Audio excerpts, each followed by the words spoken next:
We have reports from Paris that Diana, Princess of Wales, has been killed in a car accident. Confirmation from our very own Foreign Secretary, Robin Cook, who's in the Far East. I just felt that it was appearing every day in newspapers and various things, and I was listening to people. Once a royal driver, Colin has just shattered the silence, claiming he wishes he had been driving Princess Diana on that fateful night in Paris 27 years ago. He believes he could have stopped the terrible crash that claimed her life and that of her companion, Dodi Fayed, and left her bodyguard severely injured. What hidden truths might Colin reveal about that night? Join us to discover the horrifying events that royalty has hidden for decades. Tragedy in Paris, the night Princess Diana's star fell. The only survivor was her bodyguard, Trevor Rees-Jones, who was badly injured. French authorities said the crash happened because Henri Paul was driving under the influence of alcohol and prescription medications. At first, it was believed that Rees-Jones survived because he wore his seatbelt. This event caused a worldwide wave of grief, with millions mourning the beloved princess. In 2008, a British investigation found that Diana's death was due to reckless driving by Paul and the aggressive paparazzi. People have always been fascinated by Diana's life and legacy, and the royal family faced criticism over how they handled her passing. Overcome with emotion, he talked about that terrible night and his feelings of guilt. Colin wished he had been driving that night, thinking he could have changed what happened. He remembered the chilling moment he found out about the crash. It was a normal night until the phone rang. What started as a regular call quickly turned into a nightmare when his wife told him to sit up and take the phone. A colleague from Balmoral was on the line, telling him about Diana's accident. When Colin turned on the TV, he saw the awful news that would change his life forever. But that wasn't the worst part. The days that followed were filled with intense emotions and endless questions about what could have been done differently. Colin felt the weight of the situation hit him hard as he watched the tragic events unfold. He quickly got dressed and rushed to Kensington Palace, his mind filled with shock, grief, and a sense of helplessness. When he talked about it with TV hosts Kate Garraway and Ben Shepherd, his emotions were clear. Holding back tears, he remembered the awful moment when he realized how serious Princess Diana's condition was during his trip to Paris. At first, Colin was told that Princess Diana had been injured, but things soon got worse. The private secretary gave him the devastating news that Diana had died, which was a stark contrast to earlier reports saying she was only injured. This difference in information made everything even more confusing and sorrowful for those close to her. When the Foreign Secretary Robin Cook said on TV that she was injured, it gave a brief glimmer of hope. But the later confirmation of her death only deepened the sense of loss. After this heartbreaking news, Colin was given the heavy responsibility of bringing Princess Diana's body back to England. This duty weighed on him heavily as he prepared to go back to Paris. But the trip was full of challenges, both practical and emotional. Even with all his emotions, Colin stayed composed and focused on his duty. Going to Paris wasn't just a job for him. As Princess Diana's driver, she was more than just his employer. She was someone he cared about deeply. Her tragic death sent shockwaves around the world, throwing Colin into a whirlwind of events and emotions when he arrived in Paris. Navigating Paris was tough, especially since Colin didn't speak French, but he had his wife, who was fluent in the language, by his side. Her presence was a big comfort and help as they found their way through the city and sought help at the embassy. Colin was also thankful for Brigadier Ritchie, a familiar face from his time working with Princess Anne, who provided much-needed support. In Paris, a sad scene unfolds that pulls us deeper into the story, a hospital's night of mourning. The hospital in Paris, usually a place of healing, became a somber location where Princess Diana had been taken after the crash. The serious nature of his mission and the somber mood of the hospital highlighted the profound impact of the tragedy on Colin and everyone affected by Princess Diana's loss. But this wasn't the worst part. The overwhelming grief and responsibility weighed heavily on him as he carried out his solemn duty. The hospital was now the center of the world's attention, filled with doctors, officials, and onlookers on the first floor where Princess Diana was treated. Colin remembered how her death touched everyone, bringing people together in a shared sorrow. The hospital became a symbol of this widespread sadness. In the midst of all this, Colin showed a strong dedication to helping Diana's family and honoring her memory. He talked about his commitment to keeping things private, showing his deep respect for the princess. People were shocked, not just by Diana's death, but by how Colin handled the difficult task of bringing her body back to England. It was a tough balance between being efficient and respectful under so much pressure. Colin felt a deep sense of guilt and responsibility, seeing his role as more than just a job, but a personal mission. During this tough time, Colin dealt with problems that people don't usually think about when they're grieving, like keeping the princess's privacy and dignity intact. The room where her body was kept was very hot, and in a quick decision, Colin used blankets to cover the windows since there were no curtains, to keep the media and onlookers from seeing inside. The lack of proper cooling made his job even harder. He took actions like covering the windows and getting fans to make the room cooler, all to maintain her privacy and dignity. Even though the heat was uncomfortable, his main goal was clear: to make sure the princess's final moments in public were treated with the greatest respect. Through his actions, Colin showed not just professionalism, but a deep, heartfelt dedication to protecting Princess Diana's memory in the face of huge public and personal grief. Princess Diana was loved by many for her kindness, grace, and compassion. These qualities deeply touched those who worked for her, like Colin Tebbit. Colin, who had the privilege of working closely with Diana, was profoundly affected by his experiences with her, especially when her death was announced. Colin fondly remembered the times they shared, especially their casual car rides filled with conversations that showed Diana's down-to-earth and lighthearted nature. He proudly noted that they never had a disagreement during his 2 years working with her.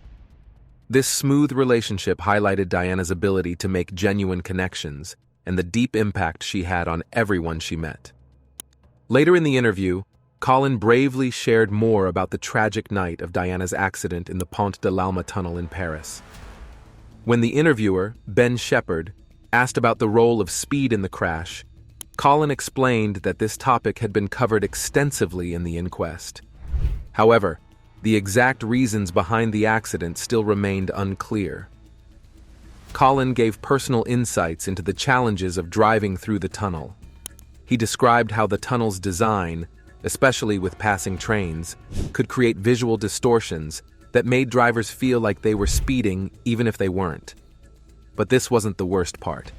As Ben Shepherd asked for more details and any overlooked elements of the incident, Colin, thorough and thoughtful, shared more about the complexities of that night.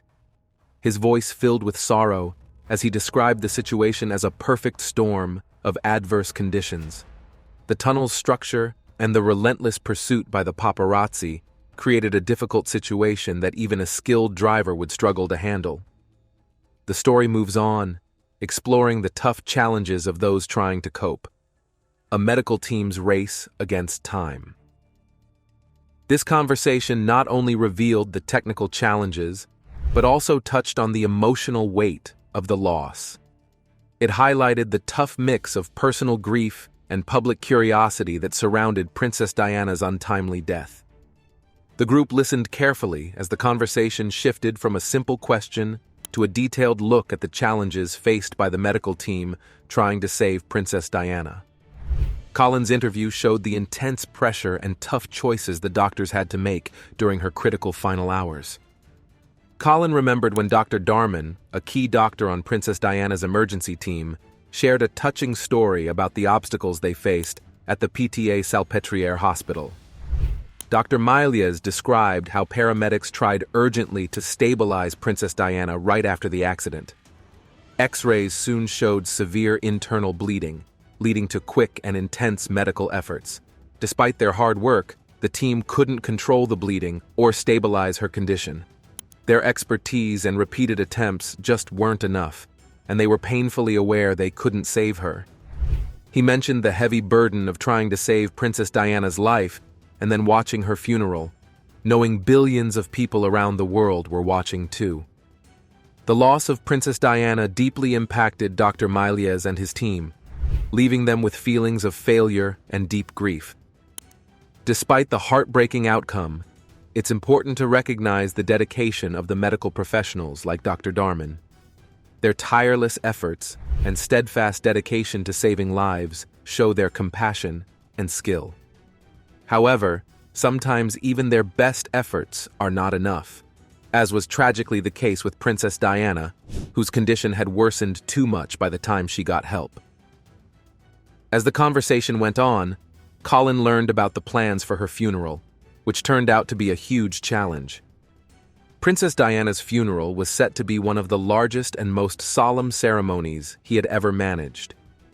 Even with his vast experience in event planning, nothing could have prepared him for the enormous task of organizing the funeral for Diana, Princess of Wales. The world watched on a somber Saturday morning, the 6th of September, 1997, as the ceremony began at 9:08 a.m. in London. The tolling of the tenor bell of Westminster Abbey marked the start, signaling the departure of the cortege from the Abbey and beginning an event that millions around the world would remember. On a sad day at Kensington Palace, Princess Diana's coffin was gently placed on a gun carriage. Soldiers from the King's Troop pulled the carriage through Hyde Park to St. James's Palace. Diana's body had been at Kensington Palace for 5 days before this. The Union flag at the palace was lowered to half-mast, showing the nation's grief. People wondered what kind of funeral Diana would have since she was no longer a royal. But she received a formal ceremony at Westminster Abbey. Inside the Abbey, 2,000 people attended, while outside, large crowds gathered in Hyde Park and near the Abbey. They watched on big screens with powerful speakers. An average of 32.10 million viewers watched on TV, making it one of the most watched events in UK history. Many important people attended, including US First Lady Hillary Clinton, French First Lady Bernadette Chirac, famous tenor Luciano Pavarotti, and musicians George Michael and Elton John. Elton John sang a special version of Candle in the Wind, called Goodbye England's Rose, in Diana's honor. This song became very popular, selling over 33 million copies in the UK and the US. With many unanswered questions, we dive into the search for the truth. Diana's final night. After Diana's tragic death, many theories emerged about what really happened that night. Mohammed Al-Fayed, father of Dodi Al-Fayed, who was with Diana in the accident, believed there was more to the story. He thought there was a hidden truth behind their deaths and never stopped looking for answers. His strong beliefs kept the speculation alive. Despite thorough investigations in Britain and France, which confirmed Diana's death as an accident, Mohammed and others remained doubtful. In 2003, Diana's butler, Paul Burrell, released a note she wrote in 1993. In the note, Diana expressed fears that Prince Charles might plan an accident with her car, causing brake failure and severe injury, so he could remarry. This note and other theories, like the involvement of paparazzi, kept the public interested and debating the real cause of Diana's death. When the crash happened, people initially thought that the paparazzi chasing the car caused Diana's tragic death. But later investigations revealed that the paparazzi were actually far from the Mercedes S280 when the accident occurred, clearing them of any manslaughter charges.